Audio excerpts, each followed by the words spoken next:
Hello दोस्तों, नमस्कार, आदाब, सत श्री अकाल। माँ सतवंती क्लास में आप सबका स्वागत है। आई होप आप बहुत बहुत बहुत अच्छे होंगे और हम भी यहाँ पर बहुत अच्छे हैं। और आप भी अपनी एंशंट हिस्ट्री की जो जीके की सीरीज़ है उसको एंजॉय कर रहे होंगे और हम भी उसके लिए लगातार मेहनत कर रहे हैं। चलिए दोस्तों, अपना पढ़ने पढ़ाने का सिलसिला जारी करते हैं और अपनी 19th क्लास को शुरू करते हैं। उससे पहले हम अपनी पिछली क्लास के बारे में थोड़ा सा रिवाइज कर लेते हैं, जैसा कि हम सारी क्लासेस में करते हैं। पहला थोड़ा सा पीछे वाले रिवाइज करते हैं, उसके बाद हमारी जब कंटिन्यूटी बन जाती है तो हम नेक्स्ट क्लास शुरू करते हैं। पिछली क्लास में हमने क्या क्या पढ़ा था उसके बारे में एक बार हम देख लेते हैं। हमने कौटिल्य के सप्तांग सिद्धांत से शुरू किया था कि राजा के 7 अंग होने चाहिए: राजा, अमात्य, जनपद, दुर्ग, कोष, सेना, दंड, मित्र। ये 7 अंग एक राज्य के होने चाहिए जिससे राज्य को राजा सुचारू रूप से चला सकता है। फिर हमने अधिकारियों के बारे में बात की थी कि जो मुख्य अधिकारी होते हैं उनको तीर्थ कहा जाता है और जो उनके अंडर काम करते हैं अन्य अधिकारी उनको अध्यक्ष कहा जाता है। तीर्थों की संख्या 18 बताई गई है और उसके अंडर जो काम करने वाले अध्यक्ष हैं अर्थशास्त्र के अनुसार वो 27 माने गए हैं। इनकी संख्या 27 बताई गई है जो कि विभागों के प्रमुख होते हैं। उसके बाद जब विभागों के प्रमुखों की बात की थी तो हमने अधिकारियों के बारे में भी हमने एक लिस्ट डिस्कस की थी कि मंत्री, पुरोहित, युवराज, समाहर्ता, सन्निधाता, प्रदेष्टा और व्यवहारिक। उसके बाद फिर जो विभागों के अध्यक्ष होते थे उनके बारे में भी हमने एक लिस्ट पढ़ी थी। सीता अध्यक्ष कृषि विभाग का अध्यक्ष होता है। शुल्क अध्यक्ष व्यापारिक कर का प्रधान होता है। लक्षणाध्यक्ष मुद्रा विभाग का। नव्याध्यक्ष जहाज विभाग का और मुद्रा अध्यक्ष पासपोर्ट विभाग का अध्यक्ष होता था। फिर हमने प्रांतीय प्रशासन के बारे में पढ़ा था कि जैसे सेंटर में सबसे शीर्ष पर राजा होता है, फिर उसके नीचे मंत्री परिषद होती है, उसी प्रकार प्रांत में जो राजा का बेटा या उन राज परिवार से ही कोई कुमार के पद पर बैठता था जो शीर्ष पर होता था और उसके नीचे मंत्री परिषद उसको हेल्प करने के लिए होती थी। 5 प्रांत थे: उत्तरापद, दक्षिणापद, अवंती राष्ट्र, प्राची, पूर्वी प्रदेश और कलिंग। इन सब को पढ़ने के बाद हमने नगर प्रशासन के बारे में पढ़ा था, म्युनिसिपल एडमिनिस्ट्रेशन। मैगस्थनीज की इंडिका में इसकी जानकारी मिलती है कि एस्टिनोमोई जो नगर प्रमुख होता था, जिस तरह से राजा शीर्ष पर होता था, फिर प्रांत में कुमार शीर्ष पर होता था, उसी तरह नगर में एरिस्टोनोमी जो है शीर्ष पर होता था और उसके नीचे 30 सदस्यों की 6 समितियां उसके लिए काम करती थी। जैसे मंत्री परिषद होती थी उसी तरह ये समितियां होती थी। इसके बाद हमने समितियों के बारे में डिटेल से पढ़ा था कि पहली समिति औद्योगिक कलात्मक उत्पादन के बारे में थी। सेकंड जो समिति थी वो विदेशी मामले देखती थी। थर्ड समिति जन्म और मृत्यु का पंजीकरण करती थी, जो कि एक काफ़ी बड़ा काम होता है और उस जमाने में भी ये काम होता था। ये काफ़ी सराहना वाली बात है। आज के समय में एमसीडी का बहुत बड़ा काम है। नेक्स्ट जो समिति होती थी, फोर्थ समिति, वो व्यापार तथा वाणिज्य का विनिमय देखती थी। फिफ्थ समिति माल के विनिर्माण मैन्युफैक्चरिंग का काम देखती थी और जो सिक्स्थ समिति होती थी वो टैक्स का काम करती थी, कर वसूलने का काम करती थी।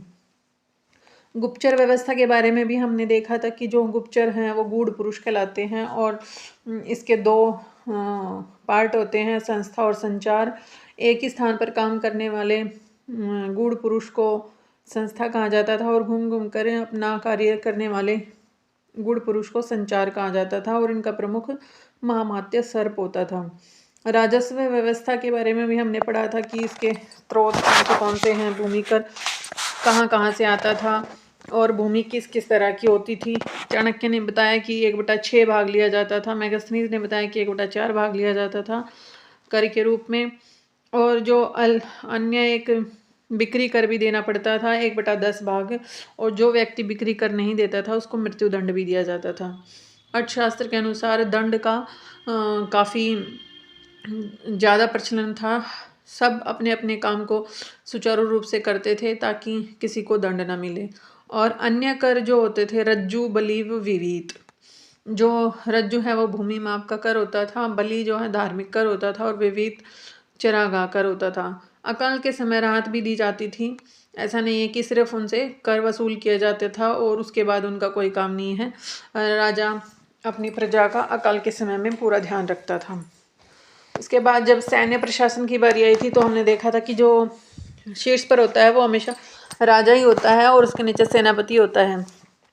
और सेनापति युद्ध में भाग नहीं लेता, वो अपने जो उसके इम्पोर्टेंट सैनिक होते हैं या प्रमुख सैनिक होते हैं उनको ही युद्ध में भेजता था और वो नायक कहलाते थे। प्रमुख सैनिकों को नायक कहा जाता था, जो सारे सैनिकों को ऑपरेट करते थे, उनको उनके काम सौंपते थे। और जस्टिन के अनुसार 6 लाख कुल सैनिक होते थे मौर्य सेना में और 50,000 घोड़े थे, 9,000 हाथी थे, 8,000 रथ थे। तो जस्टिन ने मौर्य सेना को लुटेरों की सेना कहा है। और प्लिनी ने भी विवरण दिया है। प्लिनी के विवरण के अनुसार 6 लाख पैदल सैनिक थे, 30,000 घुड़सवार थे, 9,000 हाथी थे और सबसे बड़ा अधिकारी सेनापति कहलाता था। मैगस्थनीज ने 6 समितियों की बात की थी, जिसका हमने लास्ट क्लास में आपको पिक्चर प्रोवाइड की थी। आई होप वो आपने देख ली होगी, और अगर नहीं देखी है तो आप पिछली क्लास में जाकर उसको देख सकते हैं। अब हम जो मैगस्थनीज की 6 समितियाँ थी उसके रख रखाव के बारे में देखते हैं कि जो 6 समितियाँ थी उनमें 6 समितियों के अलावा अन्य अधिकारी भी होते थे, जिसको आयुधगाराध्यक्ष भी बोलते हैं, लॉजिस्टिक्स रसद अध्यक्ष जिसको कहा जाता है, क्योंकि जब भी सेना कहीं लड़ाई लड़ने जाती है तो रसद की आवश्यकता होती है उसे, उसके रखरखाव के लिए, उसके सही सुचारू रूप से संचालन के लिए। उसे रसद में उसकी जैसे खाना सामग्री भी होती है, दवाइयाँ वगैरह भी होती हैं, उसके लिए मेडिकल फैसिलिटीज़ और हथियारों की सुविधा जो भी उनको चाहिए, उस सारी सामग्री को रसद सामग्री कहा जाता है। उसका अध्यक्ष आयुधगाराध्यक्ष कहलाता था, लॉजिस्टिक्स। और इसके अलावा नवाध्यक्ष होता था, जल सेना का जो प्रमुख होता था। आइए अब हम समितियों के बारे में डिस्कस करते हैं और अपनी क्लास की शुरुआत करते हैं। जो पहली समिति थी वो जल सेना की व्यवस्था करती थी और जो दूसरी समिति थी वो सामग्री, यातायात, रसद की व्यवस्था करती थी। और जो तीसरी समिति थी वो पैदल सैनिकों की व्यवस्था करती थी। चौथी समिति अश्वारोही सेना की व्यवस्था करती थी। 5वीं सेना में गज सेना की व्यवस्था थी और 6ठी सेना रथ सेना की व्यवस्था करती थी। उसके बाद है न्याय प्रशासन। जो न्याय प्रशासन है, देखिए सारे कोई भी प्रशासन उठा के देखिए आप, हर एक प्रशासन में सबसे ऊपर सर्वोच्च राजा ही होता है। इसी तरह यहाँ पर भी हम देखते हैं कि सर्वोच्च न्यायालय जो होता था वो राजा ही होता था। अंतिम जो गुहार लगाई जाती थी वो राजा के पास ही होती थी। और जनपद न्यायालय राजुक कहलाते थे, अशोक के द्वारा इनको प्रोवाइड किया गया था। और ग्राम न्यायालय जो थे उनके प्रमुख ग्रामीणी कहलाते थे। ग्रामीणी अपने पूरे गांव का सारी देख रेख करते थे कि जो न्याय व्यवस्था है, पूरी गांव की जो भी व्यवस्था होती थी वो ग्रामीणी ही करता था। ग्राम का प्रमुख ग्रामीणी होता था। कठोर दंड एवं न्याय व्यवस्था थी। कौटिल्य कहता है कि जो मौर्य साम्राज्य में न्याय व्यवस्था है वो कठोर दंड एवं न्याय अच्छे से न्याय मिलता था और दंड की भी कठोर व्यवस्था थी। कौटिल्य के अनुसार धर्मस्थली जो दीवानी न्यायालय होते थे उनके प्रमुख को धर्मस्थ या व्यवहारिक कहा जाता था, और जो कंटक शोधन फौजदारी न्यायालय होते थे, क्रिमिनल्स कोर्ट होते थे, वो उसके प्रमुख को प्रदेष्टा कहा जाता था। अब चलिए देखते हैं मौर्य साम्राज्य की सामाजिक व्यवस्था। जो किसी भी समाज के अगर हमें देखना है तो समाज में स्त्रियों की स्थिति को सबसे पहले जांचना चाहिए। उसी से समाज की आधार और उसकी व्यवस्था का पता चल जाता है कि कैसा समाज होगा और उसकी जो रीति रिवाज होंगे वो कैसे होंगे, क्या उसका स्टेटस होगा। तो मौर्य काल में जो है स्त्रियों को संपूर्ण अधिकार दिए जाते थे। शिक्षा का अधिकार भी था, पुनः विवाह का अधिकार भी था और नियोग प्रथा भी थी। मौर्य साम्राज्य में जो वैश्या हैं वो गणिका कहलाती थी, और जो जीवन यापन के लिए वैश्यावृत्ति करती थी उनको रूपाजी भी कहा जाता था। और उस समय शिक्षा का केंद्र सबसे बड़ा तक्षशिला केंद्र था, जो काफ़ी फेमस और प्रसिद्ध था। मौर्य साम्राज्य में वर्ण व्यवस्था की भी देखने को मिलती है, ब्राह्मण, क्षत्रिय, वैश्य और शूद्र। और कौटिल्य के अनुसार शूद्रों को आर्य कहा गया है और उन्हें काफ़ी सारे अधिकार दिए गए थे। मैगस्थनीज ने समाज का वर्गीकरण 7 वर्गों में बताया है कि उस समय में समाज 7 वर्गों में बटा हुआ था: दार्शनिक, किसान, अहीर, कारीगर, सैनिक, निरीक्षक, सभासद। चलिए अब बात करते हैं मौर्यकालीन अर्थव्यवस्था की। दोस्तों, मौर्यकालीन अर्थव्यवस्था की बहुत सारी चीज़ें तो हमने पहले ही डिस्कस कर ली हैं कि जो कर व्यवस्था है या कुछ कोई भी है, व्यापार है, मार्ग, ये हम एक बार और अच्छे से डिस्कस कर लेते हैं जो जो चीज़ें ज़्यादा रिक्वायरमेंट होती है अर्थव्यवस्था के लिए। कर वगैरह तो हमने जैसे देखे ही हैं कि कैसे कर होते थे, कैसी कृषि होती थी, क्या होता था। अब चलिए थोड़ा और देखते हैं। कृषि आधारित अर्थव्यवस्था थी ये बिल्कुल सही बात है। सर्वश्रेष्ठ फसल जो होती थी वो धान होती थी और जो बुरी फसल होती थी गन्ना होती थी। सिंचाई हेतु सर्वप्रथम मंडल कूपों, रिंग वेल्स का उपयोग किया गया था। और जो प्रमुख उद्योग थे यहाँ के, सूत की कताई और बुनाई के उद्योग माने गए हैं। व्यापार वाणिज्य का अधिकारी था जो उसको पण्याध्यक्ष कहा जाता है। पण, ये मौर्य काल की मुद्रा भी होती थी पण, तो उसके व्यापार वाणिज्य के अधिकारी को पण्याध्यक्ष कहा जाता है। इससे भी आप रिलेट करके इसको याद रख सकते हैं। अर्थव्यवस्था में जो है वस्तु में क्या क्या किस चीज़ की ज़्यादा ज़रूरत पड़ती है अर्थव्यवस्था में? कोई भी सामान लेना है, खरीदना है, मुद्रा की आवश्यकता होती है। तो कोई भी सामान जब लेना खरीदना होता है तो वस्तु विनिमय पर भी आधारित होता था। ये वस्तु विनिमय क्या होता है कि जो कोई एक सामान हमारे पास है, एक सामान आपके पास है, तो अगर आपको मेरे वाले सामान की ज़रूरत है और मुझे आपके वाले सामान की ज़रूरत है तो हम उसको एक्सचेंज कर लेंगे कि आप मुझे, जैसे मान लो मेरे पास गेहूँ है और आपके पास बाजरा है, तो आप मुझे 1 टंकी भर के बाजरा दे दो, मैं आपको 1 टंकी भर के गेहूँ दे दूँ, उसके बदले वो ले लिया। तो वो वस्तु विनिमय कहलाता था कि मान लो मेरे पास 4 किलो लोहा है और आपके पास 4 किलो सिल्वर है, तो इस तरह से उसको आपस में एक्सचेंज कर लिया। मुझे ये बनाना है, कोई चीज़ एक दूसरे से एक्सचेंज कर लेना वस्तु विनिमय कहलाता है। और मुद्रा की बात अब हम देखते हैं कि मुद्रा कौन सी होती है। पण मौर्यकालीन एक सिक्का होता था जो चांदी की मुद्रा होती थी, और चांदी की सिक्के भी होते थे, और पंचमार्क सिक्के भी होते हैं जिनको आहट सिक्के कहा जाता है। व्यापार के लिए और क्या ज़्यादा ज़रूरी होता है कि मार्ग अच्छा होना चाहिए व्यापार के लिए। पर व्यापार के लिए प्रमुख मार्ग कौन से थे? तो स्थल मार्ग और जल मार्ग, दोनों तरह से यहाँ पर व्यापार किया जाता था। अब लैंड रूट में उत्तरापथ और दक्षिणापथ ज़्यादा फेमस थे, और जो वाटरवे था, वाटर रूट में कौटिल्य ने जल मार्ग को सर्वश्रेष्ठ बताया क्योंकि ये काफ़ी सस्ता भी पड़ता था और काफ़ी फास्ट जल्दी भी हो जाता था इससे, और डाकुओं का भी डर नहीं होता था यहाँ पर। इसलिए कौटिल्य ने इस मार्ग को ज़्यादा सर्वश्रेष्ठ बताया है, अच्छा बताया है। और व्यापार के नज़रिए से जल मार्ग काफ़ी ठीक है, अच्छा है, ये कौटिल्य का कहना है। चलिए अब हम स्थल मार्ग और जल मार्ग को डिटेल में देखते हैं कि ये कहाँ से कहाँ तक था और इससे कौन सी बंदरगाह से ये रिलेटेड थे, कौन से रास्तों से और कौन सी जगह से ये रिलेटेड थे। चलिए देखते हैं। स्थल मार्ग जो था उत्तरापथ में बंगाल से लेकर पेशावर तक था, और जो दक्षिणापथ है स्थल मार्ग का, दक्षिणापथ श्रावस्ती से प्रतिष्ठान तक था। और जलमार्ग भड़ोच, बेरीगाजा, भृगुकुच बंदरगाह से रिलेटेड है, और जो दूसरा जलमार्ग था वो ताम्रलिप्ति तामलुक से रिलेटेड है। उसके बाद मापन की इकाई देखते हैं हम कि जो मापन की इकाई होती थी वो अलग अलग तरह की होती थी। द्रोण जो इकाई है वो अनाज को मापने के लिए होती थी, और निवर्तन वो भूमि को मापने के लिए इकाई है, भूमि के मापने की इकाई है, इसका भूमि को मापने के लिए यूज़ होता था। अब बात करते हैं अशोक के स्तूप, जो बौद्ध धर्म है स्तूप को बौद्ध धर्म ने ज़्यादा प्रसिद्ध किया, और पहली बार इसका प्रयोग ऋग्वेद में मिलता है स्तूप का। और जो स्तूप है उसका क्या अर्थ है? स्तूप का अर्थ है ढेर।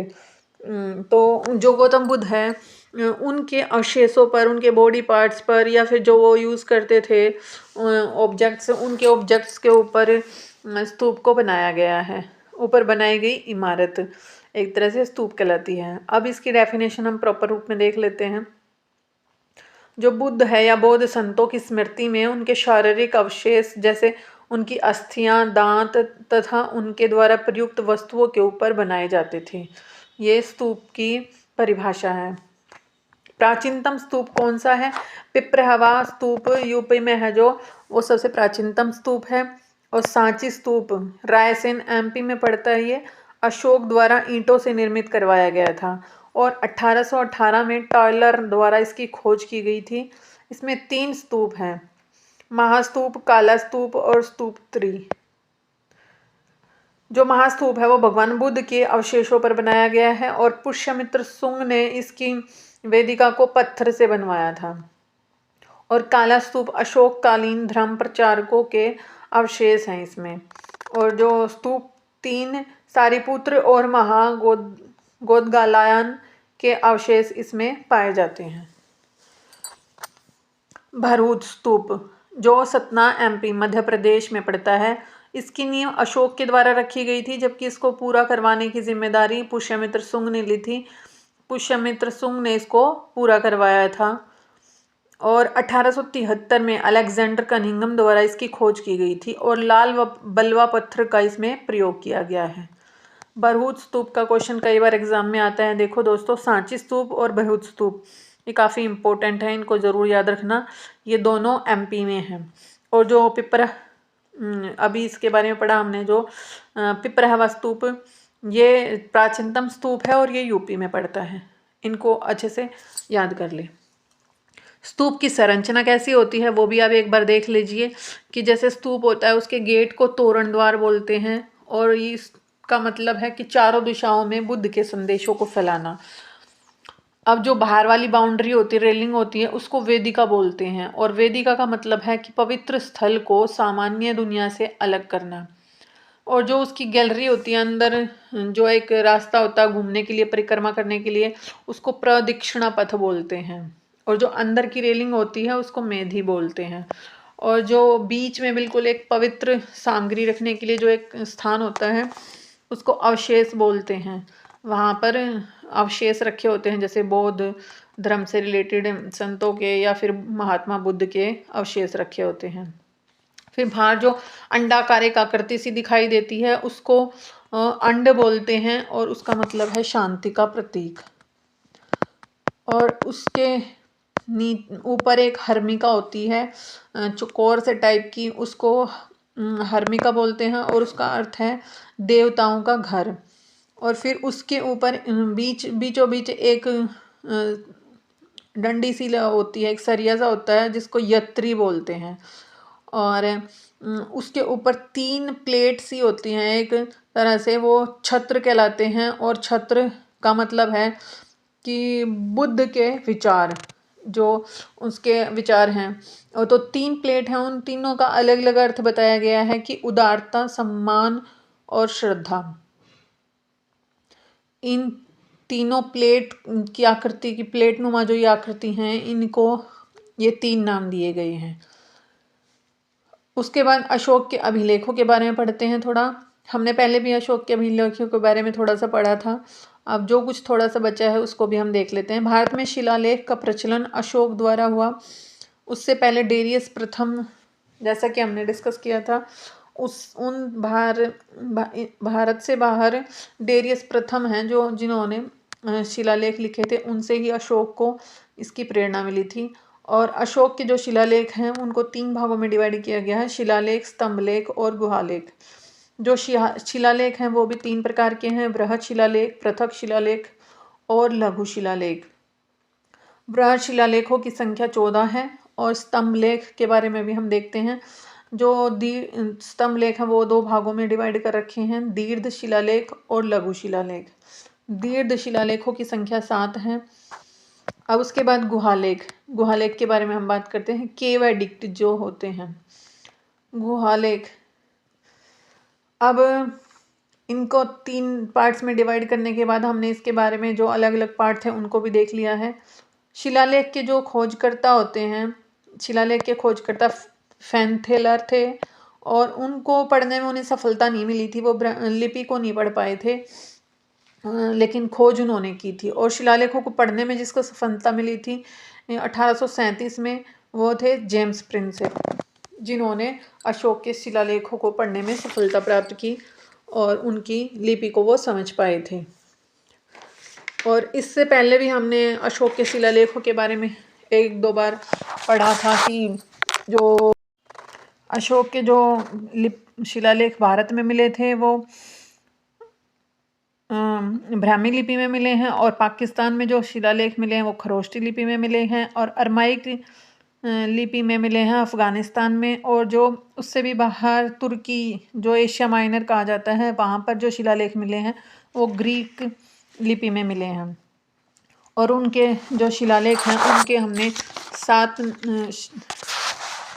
लघु शिलालेखों के नाम भी हमने पढ़े थे अपनी